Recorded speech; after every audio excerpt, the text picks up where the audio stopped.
Assalamualaikum warahmatullahi wabarakatuh. Yang kami hormati Pak Vicky Fendi selaku dosen pengampu mata kuliah Metodologi Penelitian kelas L. Di sini kami dari kelompok 7 akan memaparkan materi mengenai 5 different qualitative studies. Sebelum masuk ke materi, izinkan kami memperkenalkan anggota kelompok terlebih dahulu. Di sini terdapat Alexa Nora Soraya dengan NPM akhir 164, Melina Amelia Ardi dengan NPM akhir 171, Melati Cahyaning dengan NPM akhir 185, Faiza Madia Vidien dengan NPM akhir 193. Baik, di bab 5 ini, jadi si penulis itu selalu merasa bahwa cara terbaik untuk mempelajari cara menulis esai kualitatif itu adalah dengan penelitian ini, yaitu untuk melihat sejumlah artikel jurnal kualitatif yang diterbitkan dan untuk mencermati cara penyusunannya. Nah, jadi jika seseorang berencana melakukan misalnya studi grounded theory, jadi penulis itu menyarankan mengumpulkan sekitar 20 artikel jurnal grounded theory yang telah diterbitkan, mempelajari masing-masing artikel dengan saksama, memilih artikel yang paling lengkap yang mengembangkan semua karakteristik grounded theory, lalu memodelkan proyek sendiri berdasarkan artikel tersebut. Nah, proses yang sama ini juga berlaku untuk individu yang melakukan pendekatan lain dalam penyelidikan kualitatif seperti studi naratif, fenomenologi, etnografi, atau studi kasus. Jadi singkatnya, penulis itu ingin peneliti itu mulai membangun koleksi dengan menyarankan contoh setiap pendekatan seperti yang dibahas pada bab 5 ini. Nah, jadi kelima studi yang dipublikasikan itu masing-masing mewakili salah satu jenis pendekatan kualitatif yang dibahas dalam bukunya Creswell. Jadi pendekatan-pendekatan tersebut dapat ditemukan di lampiran B, C, D, E, dan F. Jadi penulis itu yakin cara terbaik untuk melanjutkannya itu adalah dengan membaca seluruh artikel di lampiran terlebih dahulu, lalu kembali ke ringkasan artikel penulis untuk membandingkan pemahaman peneliti dengan pemahaman si penulis buku ini. Nah, selanjutnya yang perlu dilakukan yaitu membaca analisis penulis tentang bagaimana artikel itu menggambarkan model pendekatan penelitian yang baik dan menggabungkan karakteristik-karakteristik penentu yang penulis perkenalkan di bab sebelumnya, yaitu bab 4. Nah, jadi di akhir bab ini, bab 5 ini, penulis itu akan merenungkan jadi mengapa seseorang tuh mungkin memilih satu pendekatan daripada pendekatan lainnya ketika melakukan studi kualitatif. Nah, jadi studi pertama itu ada oleh Chan pada 2010 sebagaimana terdapat di lampiran B, menggambarkan studi naratif yang baik tentang seorang siswa imigran dari Tionghoa, Ai Meizhang. Jadi saat ini beliau itu bersekolah di sebuah sekolah menengah pertama di Kanada dan saat berinteraksi dengan keluarganya. Jadi artikel kedua itu sebuah studi fenomenologis oleh Anderson dan Spencer pada 2002 yang terdapat di lampiran C, merupakan studi tentang individu yang telah mengalami AIDS dan gambaran serta cara mereka berpikir tentang penyakit mereka. Lalu artikel ketiga adalah studi grounded theory oleh Harley dan kawan-kawannya pada 2009. Jadi seperti yang ditentukan di lampiran D. Artikel itu tuh menyajikan studi tentang proses perilaku di antara perempuan Afrika dan Amerika untuk mengintegrasikan aktivitas fisik ke dalam gaya hidup mereka. Nah, artikel-artikel itu menggabungkan dengan tepat kerangka kerja teoritis yang menjelaskan jalur yang menghubungkan faktor-faktor kunci tersebut dalam proses tersebut. Nah, artikel yang keempat tuh ada studi etnografi oleh Heinfler pada tahun 2004, seperti yang disajikan dalam lampiran E, tentang nilai-nilai inti gerakan straight edge yang muncul di pantai timur Amerika Serikat dari subkultur punk di tahun 1980-an.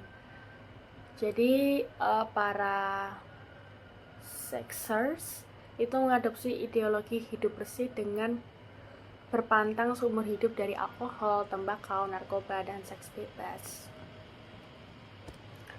Nah, artikel terakhir itu adalah salah satu karya dari penulis buku itu sendiri, studi kasus kualitatif oleh Asmussen dan Creswell pada 1995, seperti yang ditunjukkan dalam lampiran F, artikel tersebut menggambarkan dan menyarankan tema-tema yang terkait dengan reaksi orang-orang di universitas besar di Midwest terhadap seorang mahasiswa yang memasuki ruang kelas ilmu aktuaria dengan senapan mesin dan yang mencoba menembak para mahasiswa.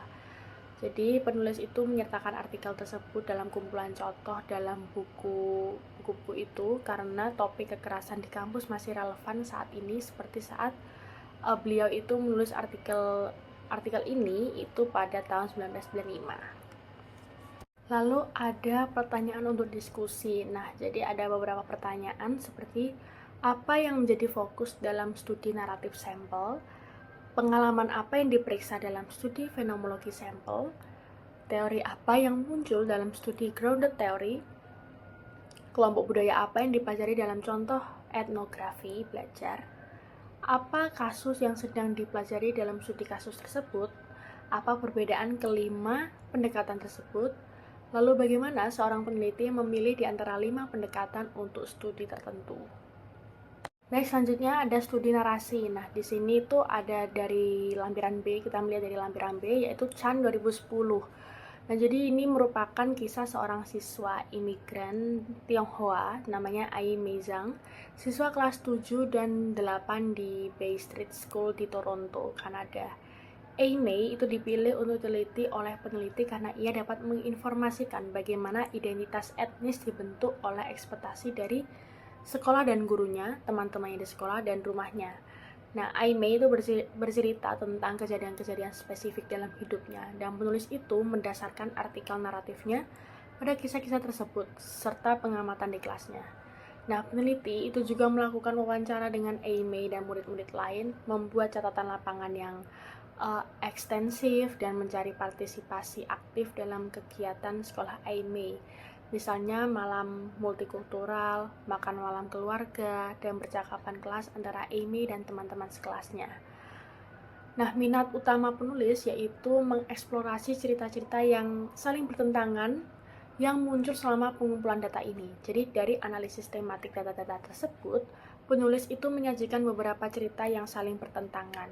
Ketegangan dalam persahabatan karena Ai Mei menyembunyikan bahasa ibunya di sekolah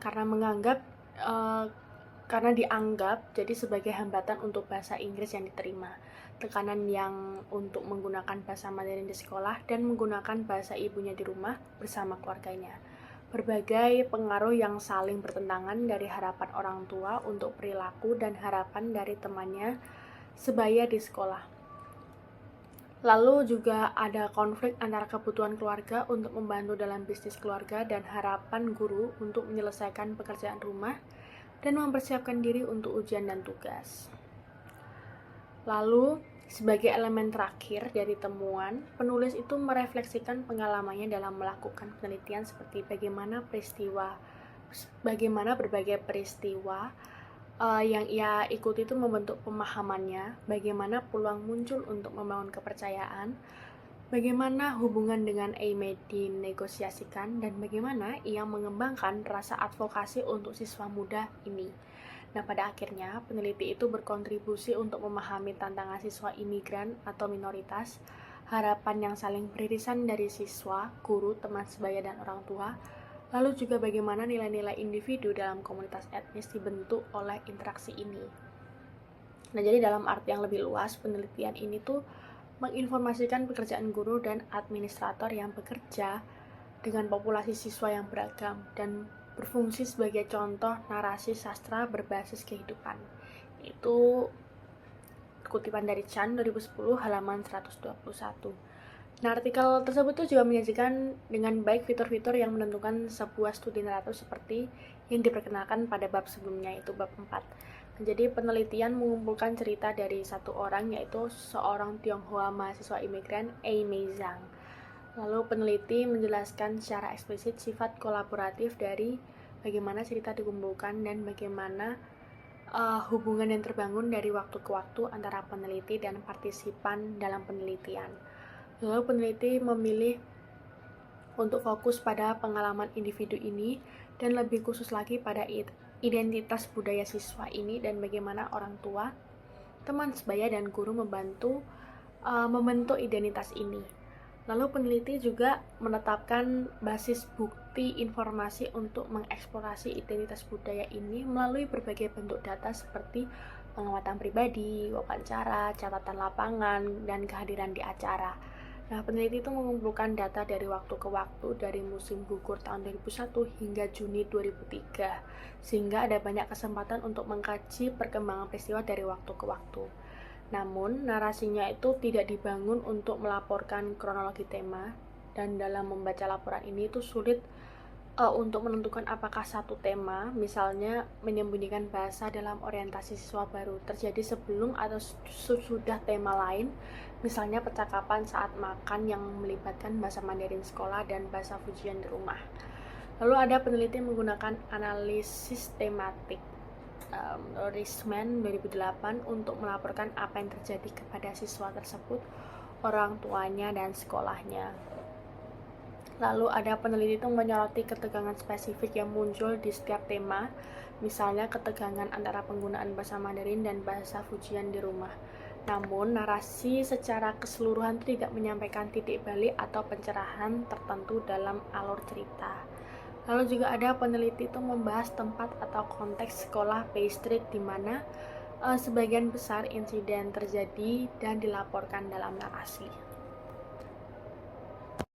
Baik, selanjutnya saya akan membahas mengenai phenomenological study, di mana kasus yang dijadikan contoh di sini adalah penelitian Anderson dan Spencer tahun 2002. Nah, studi fenomenologis ini meneliti representasi kognitif atau gambaran mental yang dimiliki oleh pasien AIDS mengenai penyakit yang mereka derita. Nah, dari penelitian ini, peneliti itu ingin memahami bagaimana pasien itu memaknai AIDS secara emosional dan kognitif karena hal tersebut itu mempengaruhi perilaku, terapi, serta kualitas hidup mereka. Nah, peneliti ini menggunakan pendekatan fenomenologi untuk mengeksplorasi pengalaman hidup pasien AIDS dan makna dari representasi penyakit yang mereka bayangkan. Nah, ada prosedur yang dilakukan dalam prosedur penelitian fenomenologi di dalam studi ini. Itu yang pertama adalah menetapkan fenomena yang diteliti, yaitu representasi kognitif atau citra mental mengenai AIDS pada pasien. Kemudian yang kedua, melibatkan 58 pasien AIDS sebagai partisipan dan melakukan wawancara selama 18 bulan di 3 lokasi layanan HIV atau AIDS. Kemudian yang ketiga, mengajukan pertanyaan yang mendalam. Misalnya itu contoh pertanyaannya itu seperti ada apa pengalaman Anda dengan AIDS. Lalu pertanyaan yang kedua itu bisa seperti apakah Anda memiliki gambaran atau citra mental tentang HIV atau AIDS. Kemudian pertanyaan yang ketiga itu seperti apa makna AIDS dalam hidup Anda. Nah, lalu prosedur yang keempat itu adalah meminta partisipan untuk menggambar citra mental mereka tentang AIDS. 8 dari 8 pasien itu menyerahkan gambar. 8 dari 58 pasien itu menyerahkan gambar. Dan prosedur yang kelima itu adalah melakukan analisis data menggunakan prosedur Kolaizizi dari tahun 1978 yang dimodifikasi menjadi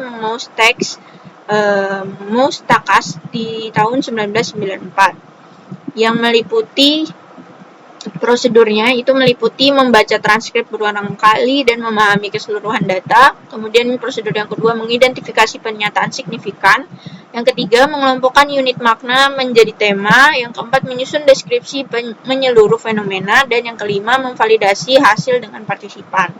Nah, kemudian prosedur selanjutnya itu adalah menghasilkan 11 tema utama dengan 175 pernyataan signifikan. Misalnya itu tema kerusakan tubuh mengerikan dan hidup yang dilahap penyakit. Lalu prosedur terakhir itu adalah menyajikan esensi pengalaman pasien dan strategi coping yang mereka gunakan untuk mengatur emosi dan menjalani hidup dengan AIDS. Nah, itu tadi beberapa prosedur yang dijalani di penelitian fenomenologi dalam kasus dalam studi dari Anderson sama dan Spencer di tahun 2002. Selanjutnya mengenai grounded theory study. Di sini dicontohkan dari penelitian Harley et al. Pada tahun 2009. Nah, studi grounded theory ini itu bertujuan mengembangkan teori mengenai proses perilaku wanita Afrika Amerika dalam mengintegrasikan aktivitas fisik ke dalam gaya hidup mereka. Nah, di penelitian ini itu dilatar belakangi rendahnya tingkat aktivitas fisik pada kelompok tersebut dan minimnya pengetahuan mengenai faktor-faktor yang mempengaruhi perubahan perilaku aktivitas fisik. Nah, studi ini itu menghasilkan model teoretis yang menjelaskan tahapan dan kondisi yang mempengaruhi perkembangan perilaku aktivitas fisik. Nah, untuk prosedur dari penelitian grounded theory dalam studi ini tuh ada 8. Yang pertama yaitu menetapkan fokus penelitian, yaitu proses perilaku integrasi aktivitas fisik ke gaya hidup wanita Afrika Amerika. Kemudian yang kedua, prosedurnya itu menentukan kriteria partisipan perempuan berusia 25 sampai 45 tahun, kemudian memiliki pendidikan setelah SMA dan berkomitmen terhadap aktivitas fisik. Lalu prosedur yang ketiga itu adalah merekrut 15 partisipan melalui asosiasi alumni organisasi wanita Afrika Amerika. Lalu prosedur yang keempat itu adalah mengumpulkan data melalui wawancara mendalam langsung dan 2 faktor dan 2 fokus grup setelah temuan awal itu dibagikan. Kemudian yang prosedur kelima itu adalah menganalisis data menggunakan pendekatan Strauss dan Corbin dari tahun 1998. Nah, pendekatan ini tuh prosesnya yang pertama adalah coding data menjadi kategori. Kemudian yang kedua membandingkan data secara terus-menerus atau constant comparison. Kemudian yang ketiga itu adalah mengembangkan konsep dan model teoritis awal, dan yang keempat itu adalah menjalankan konteks dan kondisi yang mempengaruhi proses terbentuknya perilaku.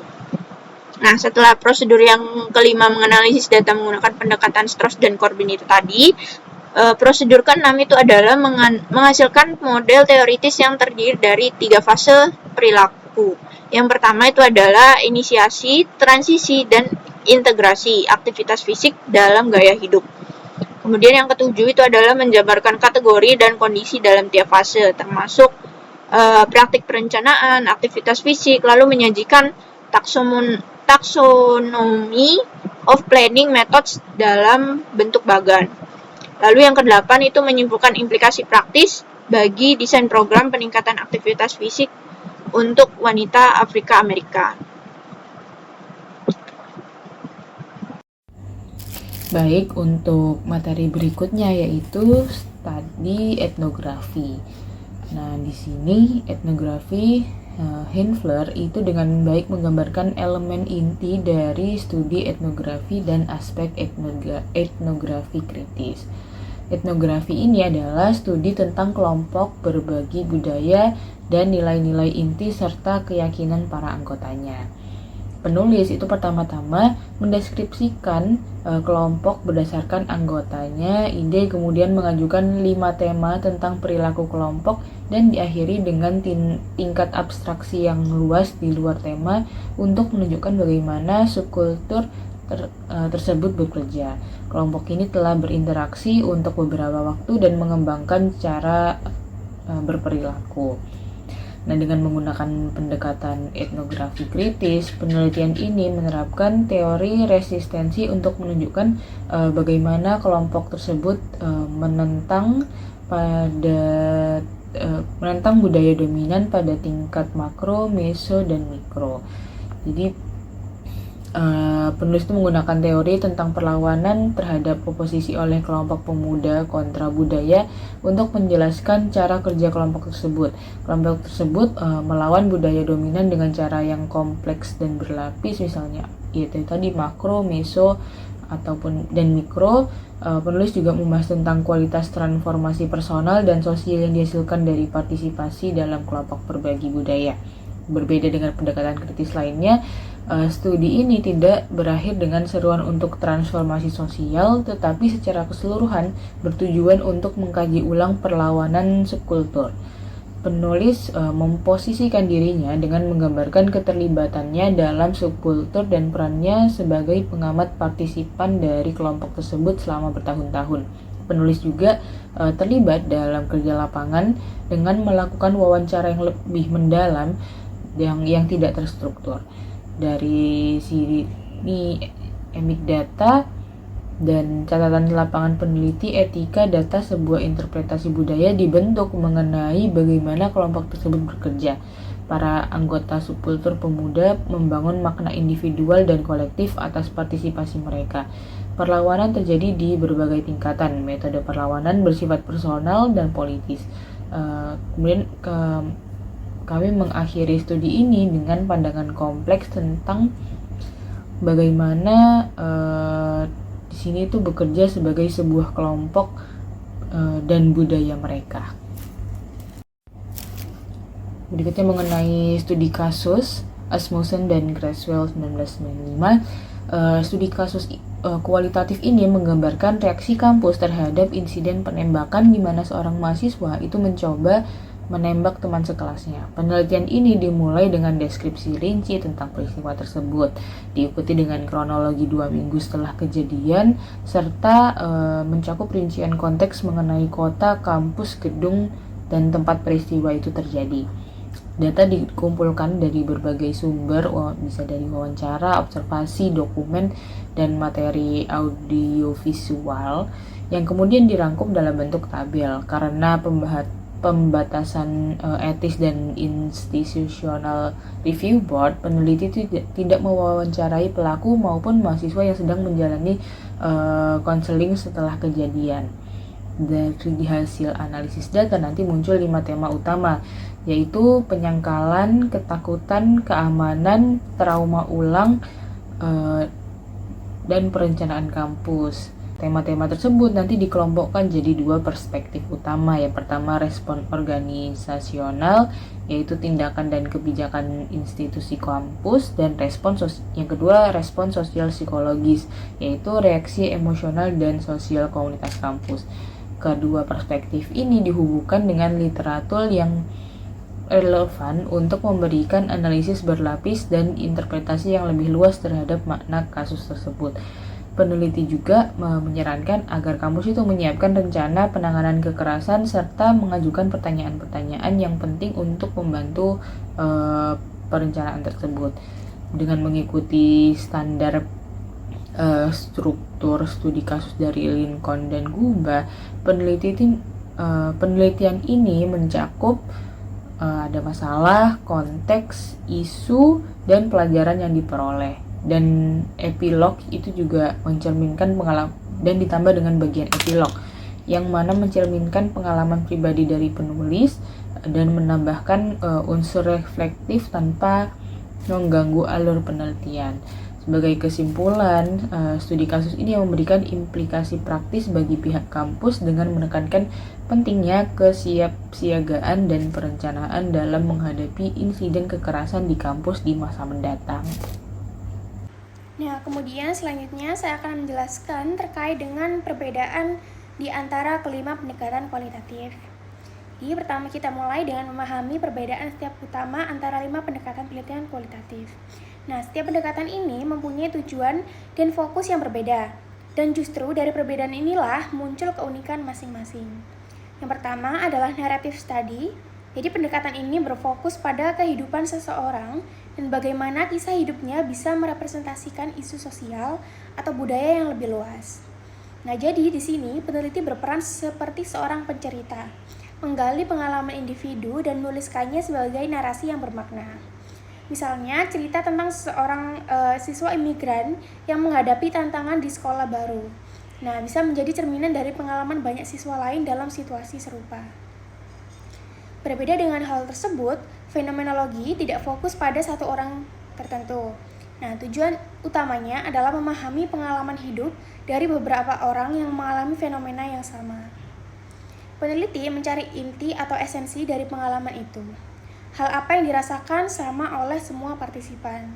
Jadi bukan sekedar mendeskripsikan, tetapi benar-benar mencoba memahami makna terdalam dari pengalaman bersama itu. Nah, selanjutnya ada grounded theory. Jadi pendekatan ini digunakan ketika peneliti ingin membangun teori baru yang berasal langsung dari data. Nah, biasanya peneliti melakukan wawancara mendalam, lalu menganalisis data dengan cara mengelompokkan, menghubungkan, dan menafsirkan sampai muncul pola yang bisa dijadikan dasar teori.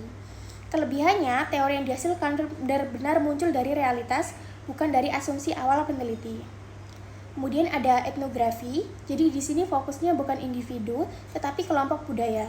Misalnya, sekelompok orang berbagi nilai, bahasa, dan perilaku tertentu. Contohnya penelitian tentang kelompok anak muda yang menolak alkohol, narkoba, dan gaya hidup bebas. Nah, melalui etnografi ini, peneliti bisa memahami nilai dan kebiasaan mereka sebagai satu kesatuan budaya. Dan yang terakhir adalah case study. Jadi pendekatan ini digunakan untuk meneliti satu kasus tertentu secara mendalam, misalnya satu sekolah, satu organisasi, atau satu peristiwa. Nah, kasus itu mempunyai batas yang jelas, misalnya waktu, tempat, atau situasi tertentu, sehingga peneliti bisa melihat masalahnya secara utuh dalam konteks aslinya. Nah, kemudian selanjutnya adalah memvisualisasikan dan juga menerapkan pendekatan-pendekatan tersebut.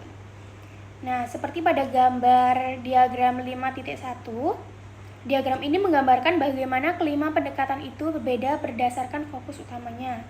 Nah, paling atas, naratif digambarkan sebagai a portrait of an individual, yang artinya fokusnya pada satu orang dan kisah hidupnya. Lalu, fenomenologi berada di tengah, yang fokusnya pada sebuah fenomena, yakni pengalaman bersama dari beberapa orang. Kemudian ada grounded theory yang berfokus pada sebuah teori yang dikembangkan dari data.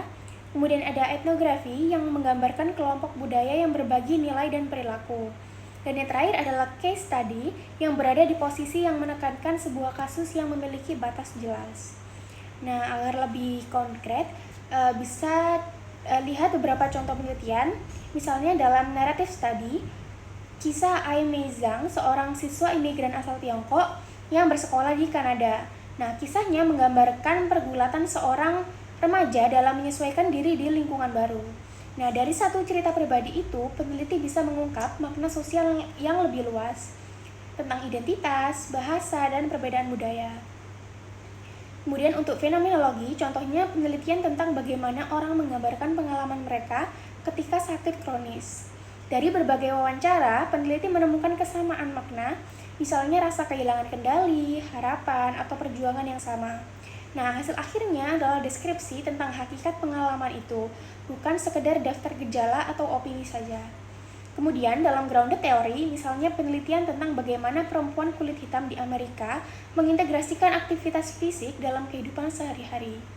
Dari data wawancara, peneliti menyusun kategori, mencari hubungan antar kategori, dan akhirnya membentuk teori yang menjelaskan proses tersebut.